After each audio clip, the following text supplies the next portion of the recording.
toutes et à tous et bienvenue dans notre émission mensuelle consacrée à la situation des enfants dans le monde et aux actions de l'UNICEF.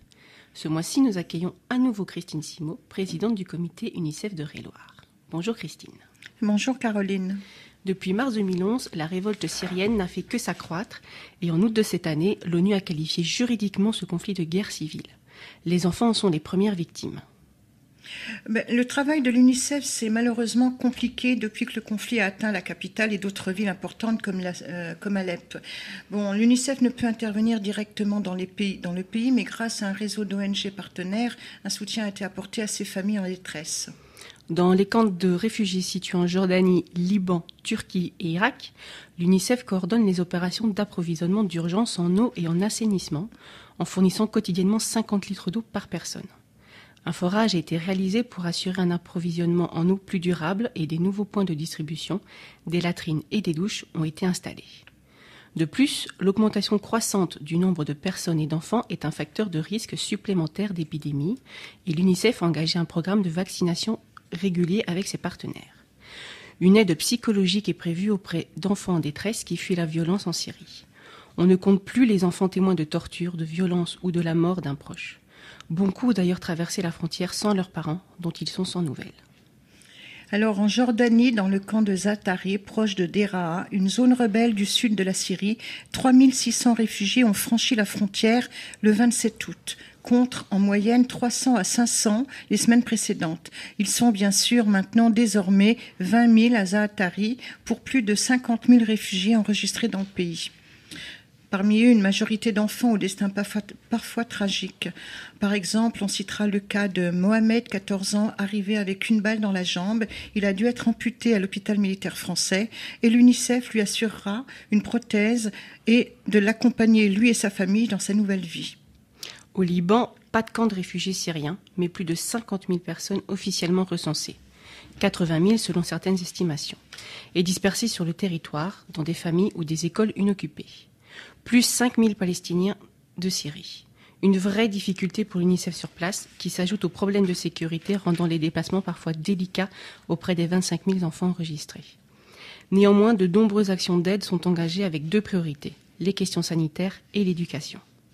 Sur le plan de la santé, l'UNICEF a concentré son action sur l'eau potable, la distribution de kits d'hygiène, la sensibilisation des familles à la prévention des problèmes d'hygiène et une grande enquête sur la situation nutritionnelle des enfants.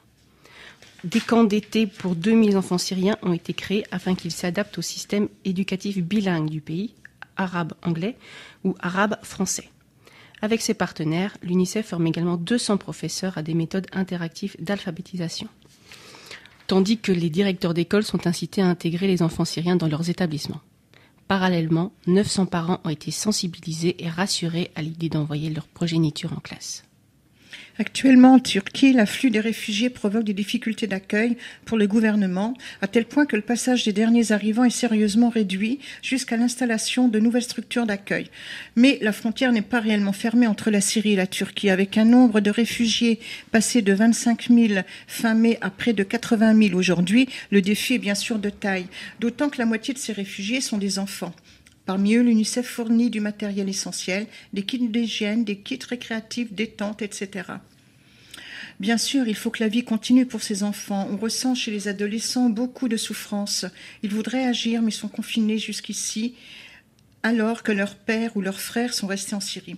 Certains ont aussi dû interrompre leur formation et vivent en suspens avec leur douleur et la frustration de ne pouvoir agir autrement. Tout l'enjeu pour l'UNICEF aujourd'hui consiste à compléter les besoins de base fournis par le gouvernement turc et le Croissant-Rouge en finançant des aires de jeu, des équipements sportifs, voire du matériel scolaire et un appui psychosocial. Sans oublier bien sûr les nécessaires équipes d'intervenants professionnels sur place. Jusqu'à présent, ce sont 16 000 personnes qui ont trouvé refuge en Irak, dont la moitié sont des enfants. Dans la province de Dohuk, au nord du pays, et dans la province de Al-Anbar, dans l'ouest, 2 camps accueillent les réfugiés, sans oublier les écoles et autres bâtiments publics réquisitionnés. Beaucoup d'enfants sont arrivés très fatigués, après avoir été témoins de violences, voire victimes de celles-ci. La principale préoccupation de l'UNICEF est de les occuper de la façon la plus constructive possible et de faire en sorte qu'ils se sentent protégés et en sécurité dans le camp. Autre priorité, prévenir l'apparition de maladies, fournir l'eau potable, des installations sanitaires et un accès à l'éducation aux enfants. Malheureusement, depuis le 13 août, l'Irak a fermé ses frontières pour limiter un afflux incontrôlé dans les camps du pays. Sans oublier que la rentrée scolaire a également eu lieu en Syrie, alors que plus de 2000 écoles ont été détruites. L'UNICEF prévoit de venir en aide à plus de 75 000 enfants syriens à travers un programme d'éducation d'urgence, en réhabilitant près de 150 écoles et en distribuant 30 000 sacs de classe et kits de fourniture pour les enfants déplacés. Il est essentiel que les enfants affectés par ce conflit puissent retourner à l'école au plus vite. Bien sûr, pour toutes ces aides, il faut de l'argent. Alors, nous avons lancé plusieurs appels de fonds. En Syrie, il faudrait plus de 15 millions d'euros, mais à peine un quart à ce jour ont pu être recueillis.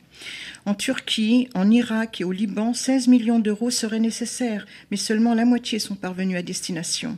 Et dernièrement, l'UNICEF a lancé un nouvel appel de fonds de 43 millions d'euros pour répondre à la situation d'urgence dans le camp de Zaatari et dans les communautés jordaniennes environnantes, où 70 000 réfugiés sont attendus d'ici la fin de l'année. Au total, c'est bel et bien plus de 70 millions qu'il faudrait pour faire face à cette crise. Vous pouvez faire un don pour les aider en allant sur le site www.unicef.fr/boutique/don/urgence-Syrie. Nous revenons après une chanson de Winston McCanos pour parler du droit du mois.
Telling me that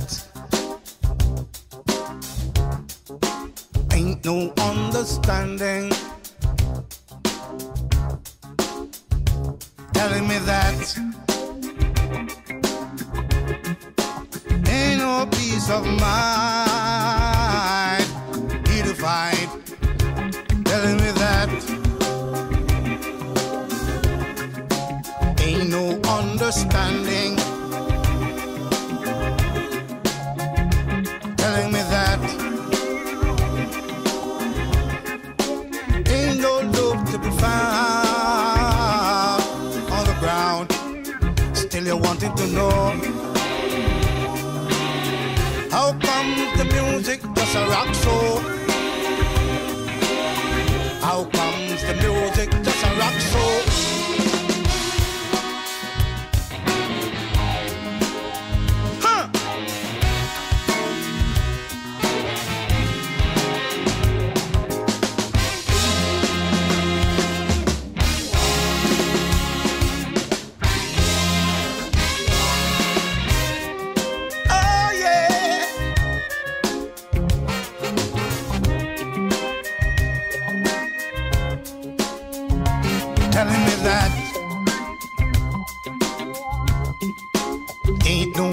understanding. Telling me that, yes, you're telling me, ain't no love to be found on the ground. Now you wanted to know, how comes the music just a rock show?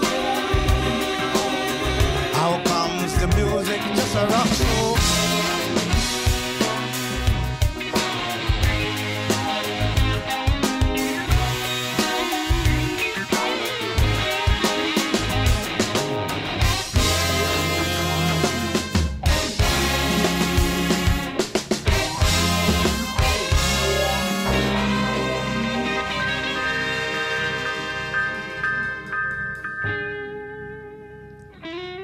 Bon retour parmi nous.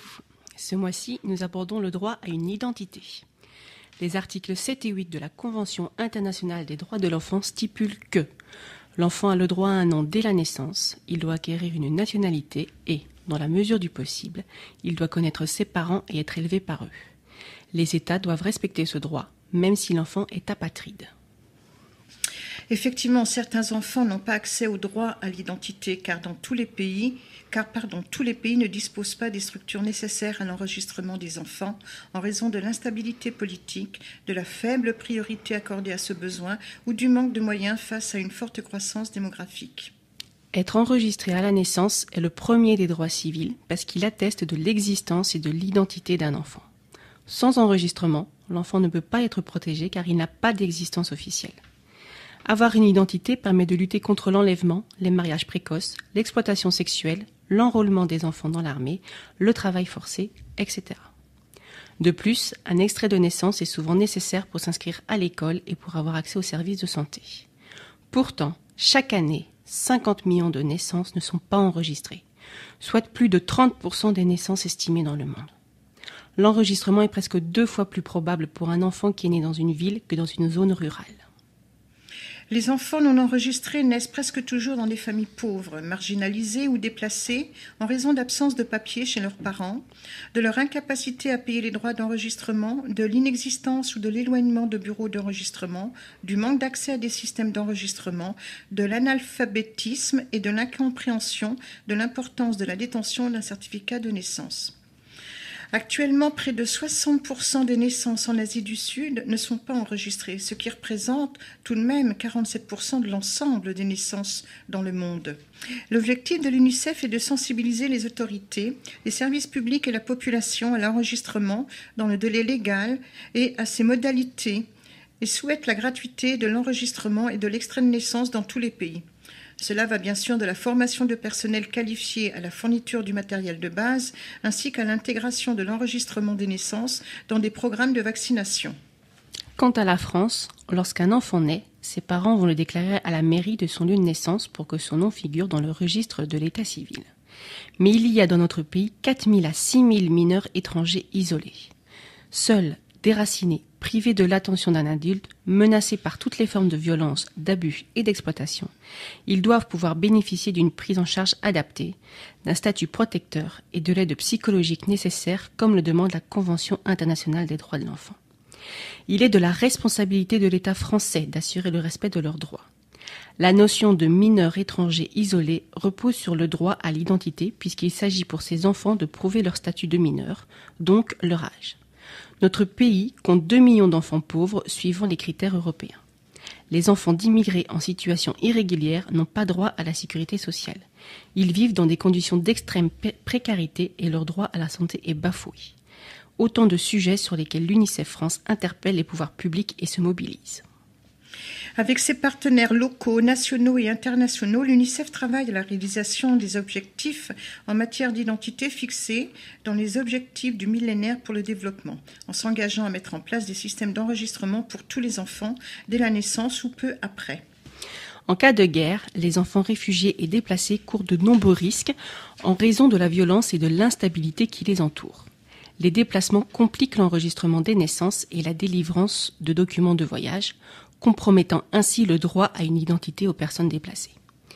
Ils ont aussi parfois été obligés de quitter leur domicile sans papier, ce qui complique l'établissement de leur identité, et ils ne pourront pas prouver leurs droits aux services sociaux de base comme l'éducation ou la santé, ou travailler dans une autre région du pays. La perte de la protection familiale et la pénurie des ressources pour répondre à tous les besoins et problèmes des enfants réfugiés ou déplacés les expose à divers dangers. Bien sûr, le recrutement militaire par des forces ou groupes armés, les mauvais traitements, les exploitations, les filles risquent d'être enlevées, entraînées dans la prostitution, victimes de violences sexuelles, par exemple le viol, quand il est utilisé comme arme de guerre.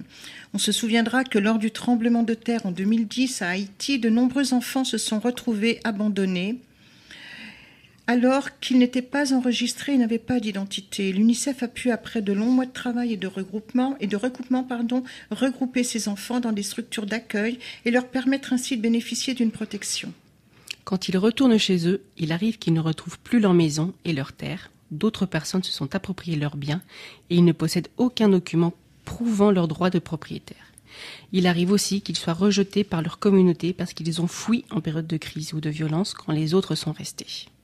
Bien sûr, c'est au gouvernement qu'incombe en premier lieu la responsabilité de s'occuper des enfants réfugiés et déplacés. Toutefois, le haut-commissaire des Nations Unies pour les réfugiés a pour mission d'aider et de protéger les réfugiés, tandis que le Comité international de la Croix-Rouge a pour mandat d'aider les personnes déplacées quand leur déplacement est la conséquence d'un conflit armé ou de violence à l'intérieur du pays.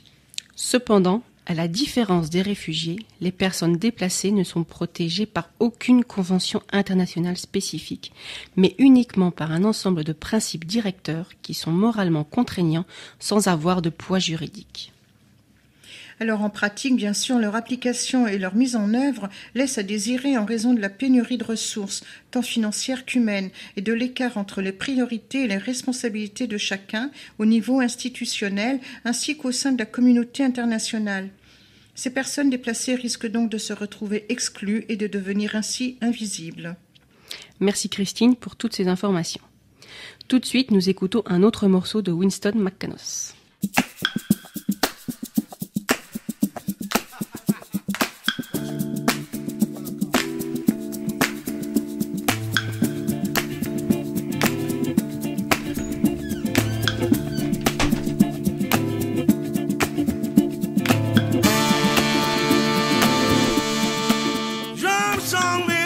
Soul, yeah, drum song.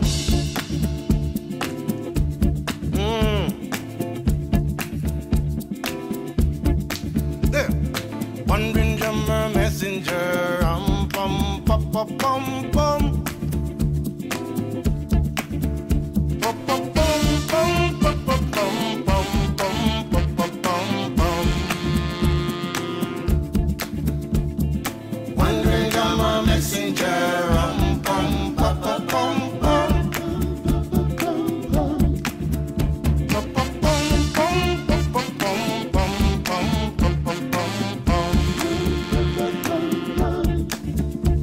I'm a wanderer, everywhere the spirits leads I go. A bold adventurer, everywhere the seeds of love I sow. My Father's gift of peace and love I bring to one and all. To the rich and poor, high and low, and everyone I call. Wandering drummer messenger, pum pum pum pum pum. Whoa, yeah, now, pum pum pum pum pum pum pum pum pum pum pum. I'm the wandering drummer messenger, pum pum pum pum pum. Oh, bless my soul.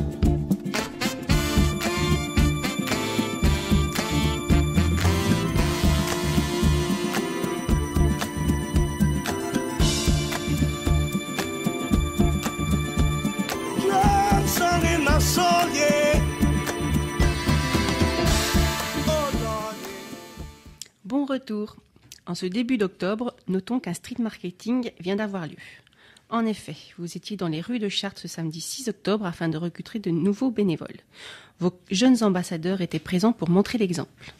Et oui, et ces 4 jeunes ambassadeurs vont pouvoir faire enfin la preuve de leur engagement dans le courant de l'année scolaire, en accompagnant les plaideurs lors d'interventions dans les établissements scolaires. Ensuite, nous espérons qu'ils pourront voler de leurs propres ailes au sein de leur établissement scolaire. Nous en parlons en avance, mais le 17 novembre prochain aura lieu un spectacle au profit de l'UNICEF à l'église de Jouy par la chorale Saint-Ève de Dreux. Le prix de l'entrée est de 10 € par personne, 5 € pour les moins de 18 ans et gratuit pour les enfants de moins de 12 ans. Mais nous espérons que ce concert permettra à l'UNICEF, comité 28 bien sûr, d'apporter une aide plus accrue dans la région africaine du Sahel et aux enfants syriens confrontés à une guerre qu'ils n'ont certainement pas voulu mais qu'ils subissent malheureusement. À présent, parlons un peu du concept de ville amie des enfants qui repose sur un partenariat entre l'UNICEF et une ville. Cette ville s'engage à développer un plan d'action pour le bien-être de tous ses enfants, handicapés, migrants, en situation de précarité, et de ses adolescents. Cet engagement implique également que la ville amie des enfants nomme un défenseur des droits de l'enfant au niveau municipal, met en place un processus de participation et assure l'application de la Convention internationale des droits de l'enfant dans les écoles. Le rôle de l'UNICEF est de faire le suivi des engagements pris par la ville et de développer les outils de planification, de suivi et d'auto-évaluation.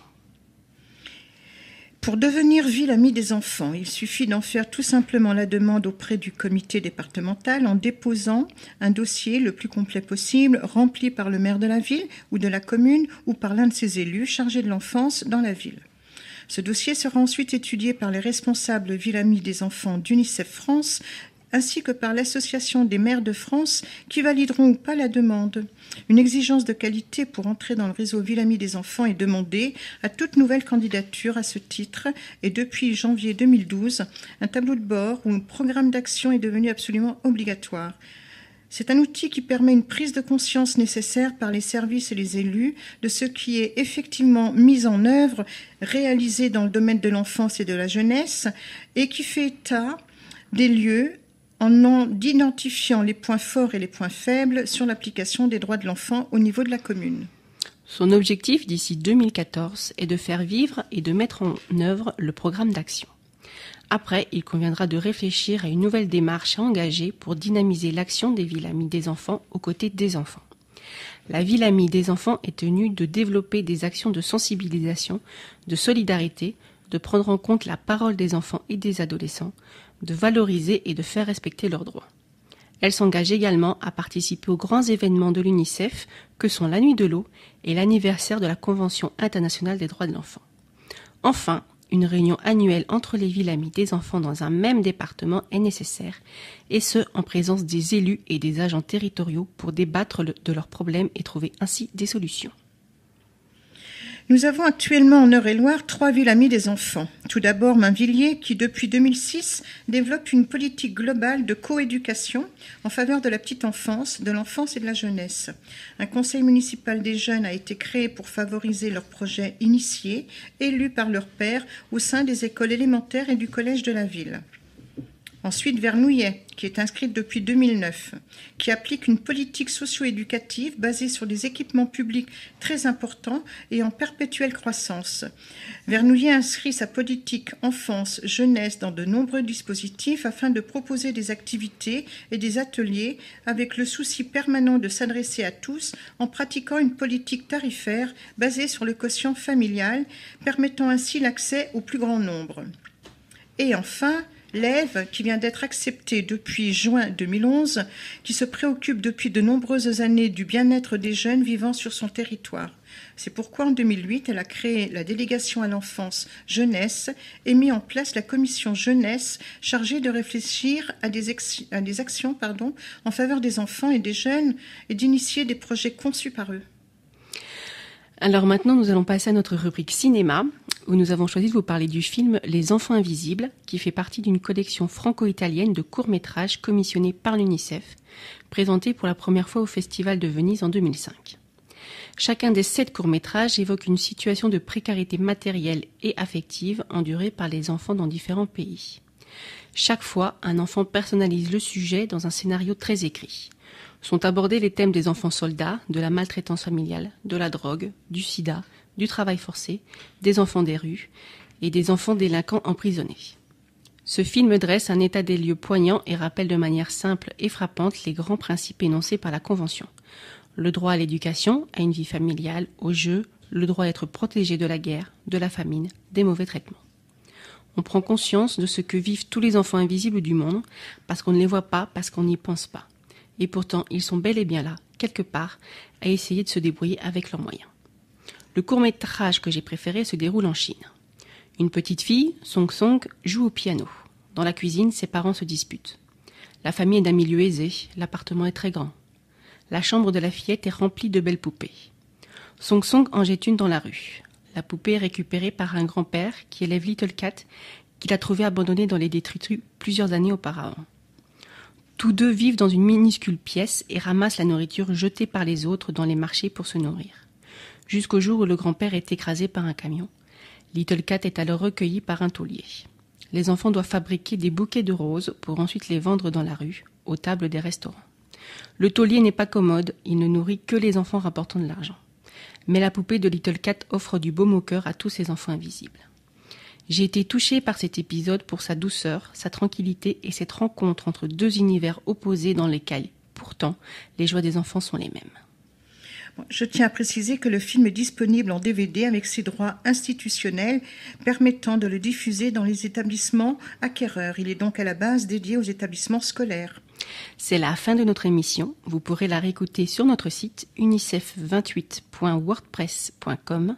Vous y trouverez aussi toutes les informations que nous vous avons données. N'hésitez pas à y laisser vos commentaires et y poser vos questions. Nous y répondrons avec beaucoup de plaisir. Vous pouvez aussi nous joindre au 02 37 36 80 94 par mail unicef28@unicef.fr ou venir nous voir à notre boutique de rue de la Porte-Cendreuse à Chartres le mercredi et samedi. Merci de votre écoute et nous espérons vous retrouver le mois prochain. Au revoir.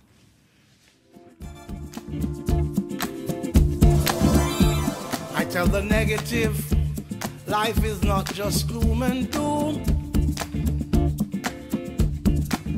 I show the positive, how to make their talents bloom. I'm like the farmer who grow the crops, so others can eat. My work is hard, failure bitter, success sweet. One finger my messenger, pam pam pam pam pam.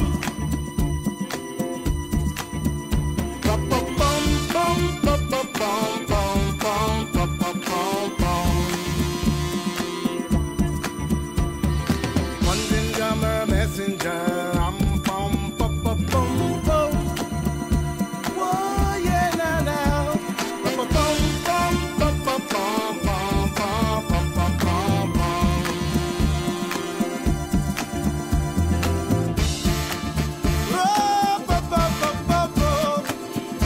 Jump song in my soul right now. Wandering, I'm a messenger. Take warning, yeah. Oh, ye sons of men, yeah. Ye sons